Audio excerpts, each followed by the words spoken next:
किया है या आपके माता पिता ने किया, उनसे जाके प्रश्न पूछो। हम डॉक्टर है, हम भगवान नहीं है, जादू की छड़ी नहीं है हमारे पास। भले कर्म की चिकित्सा करने बैठे हैं ना, करते हैं सर, रिजल्ट आता है, दैट डजंट मीन कि हम कोई संत महात्मा या भगवान बन गए। इसके पीछे साइंस है ना। यस, वो साइंस में आपको बता भी रहा हूं।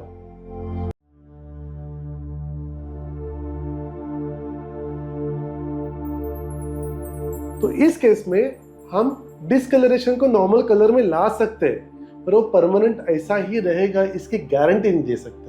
ओके, उसके जेनेटिक्स ही बिगड़े, मैंने कहा ना उसका कंडक्टर ही बिगड़ चुका है, उसे मैं क्या करूं? बराबर, इसका कोई तोड़ नहीं। हाँ, बट अगर वो कंडक्टर बाद में बिगड़ा है तो उसको रसायन नाम की चिकित्सा जो आयुर्वेद में, मैं हमेशा कहता हूँ डिटॉक्स, रिजुनेट, क्योर, ब्रह्मांड आयुर्वेद। तो ये जो रिजुनेट है ना, इसे रसायन चिकित्सा कहा गया है, आचार्य चरक ने इसे बहुत डिटेल में कहा है। तो रसायन चिकित्सा जो है वो आपके सेल्स को रिस्ट्रक्चर कर सकता है। ओके, यहाँ के आपके जो जेनेटिक्स है उसको रिपेयर कर सकता है, इतनी ताकत उसके अंदर है। और ये रिपेयर करते समय उसने रसायन और वाजीकरण चिकित्सा इसमें यूज की गई है। ये करके कुछ केसेस में इसका परमानेंट सॉल्यूशन मिला है। ओके, उस केस में वो केस सॉल्व हुई थी। अब तक तो उन्हें प्रॉब्लम नहीं है।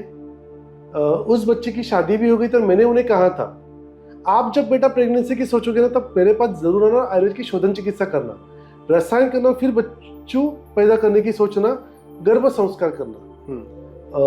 आप कहोगे कि सर तो आने वाली जनरेशन में वो अवॉइड कर सकते हैं क्या? मुझे पता है आपका क्वेश्चन क्या आएगा। आने वाला था सर।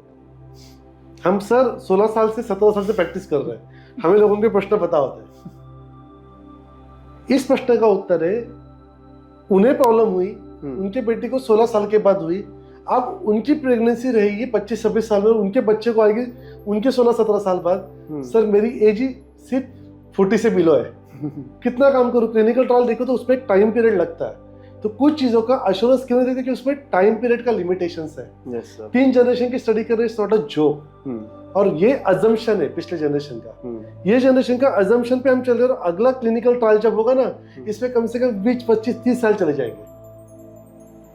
बट मेरे जो गुरु थे वैद्य रामदास अवार्ड सर जी, कोपरगांव वाले, उनकी एक केस थी कि दोनों हस्बैंड वाइफ को विटिलिगो था।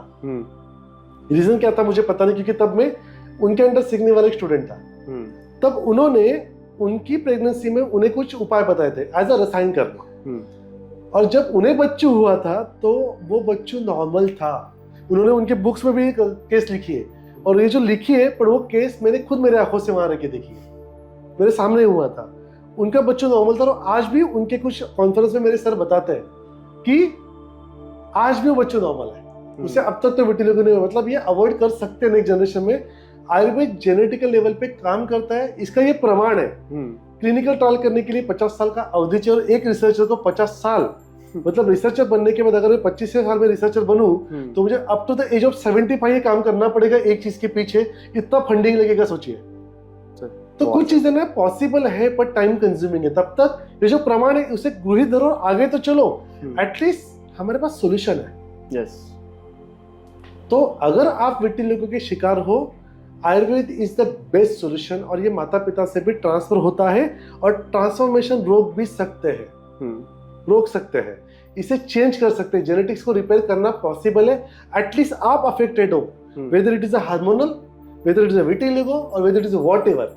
नेक्स्ट जनरेशन को आपको जो स्पेक्स है ना भी मोहित इस एज में, हम आपके बच्चे में नहीं होने के लिए जरूर ट्राई कर सकते हैं। तो ये आयुर्वेद को पॉसिबल है कि अब कंडक्टर बिगड़ा है, पर हम शुक्र जो बीज है उसको स्ट्रॉन्ग बना सकते हैं। ओके सर, उसको रिपेयर कर सकते हैं। इसको वाजीकरण चिकित्सा में बताया गया है। तो ये है सॉल्यूशन कि हम क्या कर सकते हैं एज अ आयुर्वेद, और इसलिए हम इनको कर्मज वैदि में ही डालते हैं। Okay sir. वाई कर्मज वैदि सुनना चाहोगे? Yes sir, definitely, why not. Reason है, 10 लोग जब बारिश में भीगते तो हर एक को बुखार नहीं आता। हर लेडी जब कुछ तो कुछ खाने में गड़बड़ होती है, हर लेडी के बच्चों में प्रॉब्लम नहीं आता। यस। कुछ लोगों को आता है, इसलिए इसको यहाँ लिखा है, ऐसा कहा जाता है कर्मज वैदि आइडियोपैथिक कॉज। ओके। यहाँ लिखा है। कितने माताओं ने, जो मेरे ऑडियंस सुन रही है, इस तरह का मिश्रण खाया होगा? माता जी डरिए मत, आयुर्वेद चिकित्सक के पास जाइए, हमसे सलाह लीजिए ना। आपके बच्चों को नहीं होने के लिए हम आज ही ट्रीटमेंट कर देंगे, बात खत्म कर दीजिए।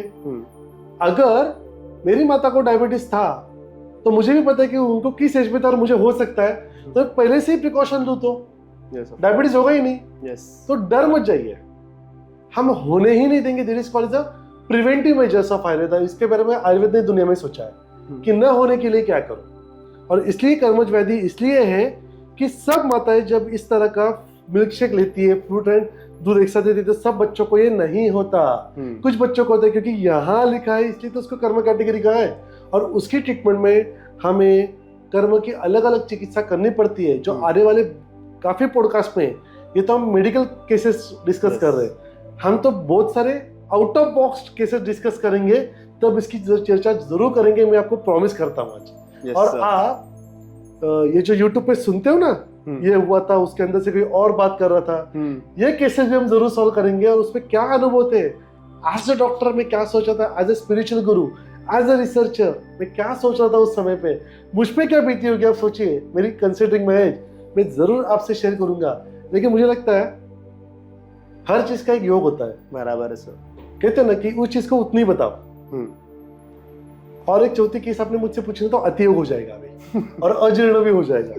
आज के लिए यहाँ रुकना चाहिए। Yes sir. अगले केसेस पे ना हम जरूर कुछ नए टॉपिक पे बात करेंगे, not only physical but spiritual व्याधि, और उसमें क्या हुआ था, लोगों की मानसिकता बिगड़ी, साइकोसोमेटिक डिसीज, आप जिसको आत्मा भूत कहोगे, और उसे हमने कैसे सॉल्व किया था जरूर बताएंगे। मोहित जी आपके बिहार में कहूँगा, जुड़े रहिए ब्रह्मांड के साथ। हम तो आए ही है आपकी लाइफ 20 ईयर्स बढ़ाने के लिए। क्या आप आए हो? देखते रहिए ब्रह्मांड आयुर्वेद। हम है आपके अपने लाइफस्टाइल डिसऑर्डर एक्सपर्ट।